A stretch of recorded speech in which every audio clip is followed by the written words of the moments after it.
কবর আর মন, এই দুটোই এক অদ্ভুত অন্ধকার, যেখানে বাইরে দাঁড়িয়ে কেউ কিছুই বোঝে না।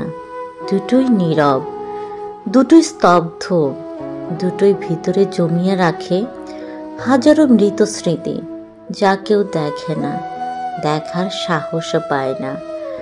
মানুষ শুধু পাথরের লেখা পড়ে, কিন্তু কবরের ভেতরের গল্প পড়ে না।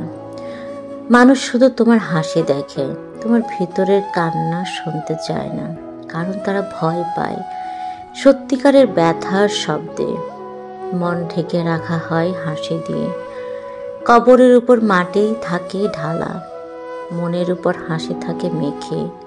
একই কাজ, ভিতরের ক্ষয় ঢেকে রাখা। মানুষ ভাবে কবরের ভিতরে শান্তি, আর চুপ থাকা মানুষের ভিতরে কিছুই নেই।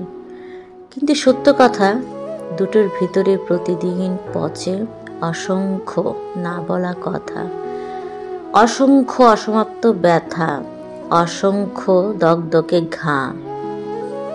মনের ভিতর মৃত মানুষের আচরণ, কবরের ভিতরেও যে মরে থাকে সে শরীর, মনের ভিতরে যে মরে থাকে সে অনুভূতি। কবরের মাটি নড়ে না, মনের মানুষ বদলায় না। কবরের পচন সময়ের সাথে থামে, মনের পচন মানুষ দিয়ে শুরু হয়। সবচেয়ে ভয়ঙ্কর বিষয়, মৃত মানুষ কাউকে আঘাত দেয় না, কিন্তু মৃত মন প্রতিদিন কাউকে না কাউকে ধ্বংস করে দেয়। দুটোই কথা বলে না। কবর কথা বলতে পারে না, মনও পারে না। যখন ভরাট হয়ে যায় অতিরিক্ত ব্যথা, অতিরিক্ত উপেক্ষা, অতিরিক্ত ক্লান্তি দিয়ে, দুটো চিৎকার করতে পারে না। শুধু নীরবে আগুন জ্বলে, একটা জ্বলন মাটির নিচে, আরেকটা বুকে। কারণ এখানে ফুল দিতে আসে না কেউ। কবরের উপর ফুল পড়ে, দোয়া পড়ে, মানুষ আসে, মানুষ যায়। মনের কবরের উপর কিছুই পড়ে না, না ফুল, না দোয়া, না কোনো স্মরণ। কারণ মানুষ শুধু দেহের মৃত্যু বোঝে, মনের মৃত্যু নয়। একদিন তুমি হাসি বন্ধ করে দেবে, একদিন কথা বলা বন্ধ করে দেবে। মানুষ তখন বলবে, এ তো বদলে গেল কেন? কেউ বলবে না, তুমি মরে যাচ্ছিলে প্রতিদিন, আমরা তা দেখিনি। কবরের পাশে মানুষ নীরবে দাঁড়ায়, মনের পাশে মানুষ শোরগোল করে। কবরের পাশে সবাই চুপ থাকে, কারণ সম্মান দেখায়।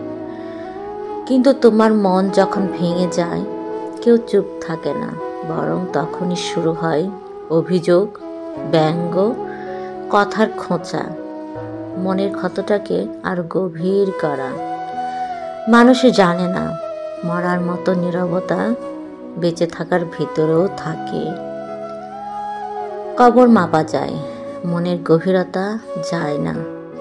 একটি কবর নির্দিষ্ট মাপ, কিন্তু মনের গভীরতা, যেখানে অসংখ্য কবর এক জীবনে তৈরি হয়ে যায়। হাজার মানুষ মারা যায় একজন মানুষের মনে, যারা কথায় কেটেছে, অবহেলায় ছিঁড়েছে, আর মিথ্যায় পুড়িয়েছে। কবরের দরজা একটাই, মনের দরজা হাজার বার ভাঙে, কবর একবার খোলে, শেষবারে। মন প্রতিদিন খোলে, প্রতিদিন ভাঙে, প্রতিদিন চূর্ণ হয়, কারো কথায়, কারো উপেক্ষায়, কারো অভিনয়ে। মৃত মানুষকে কখনো কেউ ঠকায় না, কিন্তু বেঁচে থাকা মানুষ প্রতিদিন ঠকানো হয়।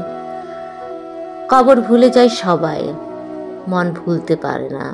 মৃত মানুষ ভুলে যায় সবাইকে সময়ের সাথে, কিন্তু মন ভুলে যেতে পারে না। যে কথা গেঁথে গেছে হৃদয়ের কাঁটার মতো, যে আচরণ পচনের মতো ছড়িয়েছে, যে মানুষ অভিনয় করে বারবার হত্যা করেছে হাসি মাখা মুখের নিচে।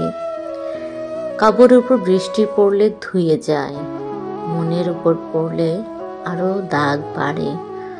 বৃষ্টি কবর পরিষ্কার করে, মাটির গন্ধ আসে, কিন্তু মন, বৃষ্টি মানে নতুন স্মৃতি, নতুন ব্যথা, নতুন দাগ। মন ভিজে যায় কিন্তু শুকোয় না।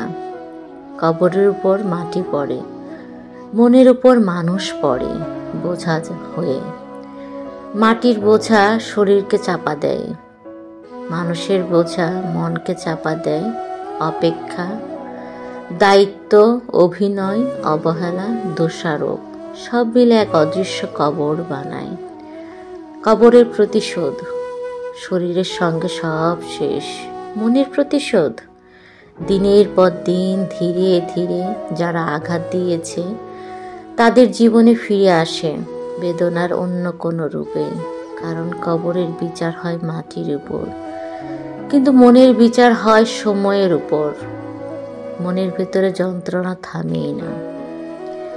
মৃত মানুষ কাঁদে না, বেঁচে থাকা মনই কাঁদে, শব্দহীন, অসীম, অতল, একটানা। বাইরে কেউ দেখে না, শুধু তুমি জানো তোমার মনের ভেতরে কত শত মৃত্যু জমে আছে। কবর আর মন দুটোই বোঝে তুমি কতটা একা। শেষ কথাটা খুব সহজ, কবর আর মন একমাত্র এই দুটি জিনিসই সত্যিকারের জানে তোমার ভেতরে আসল অন্ধকার। মানুষ শুধু দেখে তোমার বাইরের আলো, তোমার ভেতরের কবরখানা যেখানে প্রতিদিন একটু করে মরে যাচ্ছে অসংখ্য আশা, তাকে বোঝে না। মন আর কবর দুটো একই, ভিতরে কি চলছে কারো বোঝার ক্ষমতা নেই। আর এই অক্ষমতাকে মানুষকে মানুষ থেকে দূরে সরিয়ে দেয়, আর মনকে কবরের মতো ঠান্ডা, নীরব আর একাকী করে তোলে। আর মনকে কবরের মতো ঠান্ডা, নীরব আর একাকী করে তোলে।